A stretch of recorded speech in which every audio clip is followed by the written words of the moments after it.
বারাসতের দাস পরিবারের সাবেক দুর্গোৎসব তৃতীয় বর্ষের পুজোতেও আয়োজনে নেই বিন্দুমাত্র খামতি। রামমোহন পল্লীর রাধাকুঞ্জের বনেদি আনায় ভরপুর দুর্গাপুজোর তৃতীয় বর্ষে পদার্পণ। পরিবারের সদস্যদের উপস্থিতিতে ধুমধাম করে সম্পন্ন মহা অষ্টমীর পুজো। সপরিবারে মায়ের কাছে করলেন মঙ্গল কামনা।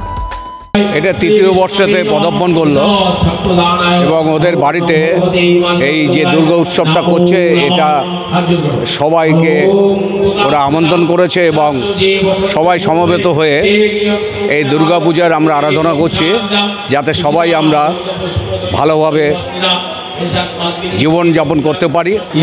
এটা এই গত 2 বছর ধরে চলছে। এই আমার দেওরের মানসিক পুজো ছিল, আমরা আশা করছি এটা কন্টিনিউ করব। মহা অষ্টমীতে একটা আয়োজন রাখি সবার জন্য, খাওয়া দাওয়ার জন্য সবাই আসবে, খাওয়া দাওয়া করবে। পুজো মানেই দেদার আনন্দ হুল্লোড়, পুজো মানেই পরিবারের সদস্যদের এক হওয়া।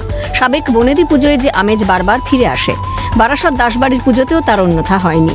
ঢাকের তাল আর শঙ্খধ্বনিতে মুখর পুজোয় জমিয়ে আড্ডা তো চলছেই, পাশাপাশি মায়ের পুজোও হচ্ছে রীতি মেনে। অপু শীলের রিপোর্ট, ক্যালকাটা নিউজ।